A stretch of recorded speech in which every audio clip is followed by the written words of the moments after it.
Months of rallies, campaign events, and political advertisements are coming to a conclusion as voters across the country prepare to head to the polls one last time this election season. Thank you for joining us. I'm Cindy Sexton.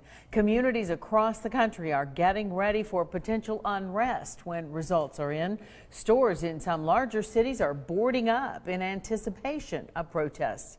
Channel 3's Travis Cummings spoke to officers and political experts to find out if the Tennessee Valley should expect the same. Travis.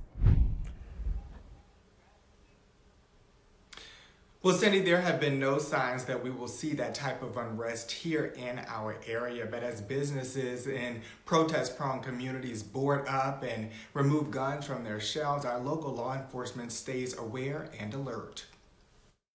This election is obviously more consequential just given the nature of the partisan divisions in our country.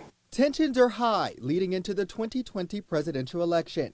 And so what a lot of people are looking for is guarantees that there will be, regardless of the outcome, a peaceful transfer of power. With the final results expected to be delayed beyond Tuesday due to large numbers of mail-in ballots left to count, cities like Chicago and Washington, D.C. are bracing for possible violent outbursts on election night. Jeremy Strickler, assistant professor of political science at UTC, points to one reason for that. Both parties are deeply distrustful of the other, and so that leads into unwillingness to recognize the legitimacy of the other party as a winner.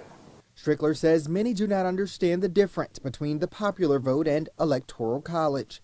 President Trump lost the popular vote by 3 million votes in 2016 and still claimed victory. That's really where the concerns about contestation of the election come from, is the willingness to recognize whether or not someone is a legitimate president. Chattanooga police say they do not anticipate any issues like what some other cities are bracing for, but the department is, quote, monitoring the situation and paying attention to the tone and rhetoric that is out there. Strickler anticipates a positive election experience as long as everyone's voices are heard. And we want people to understand and to feel that in practicing democracy, they have done so unimpeded.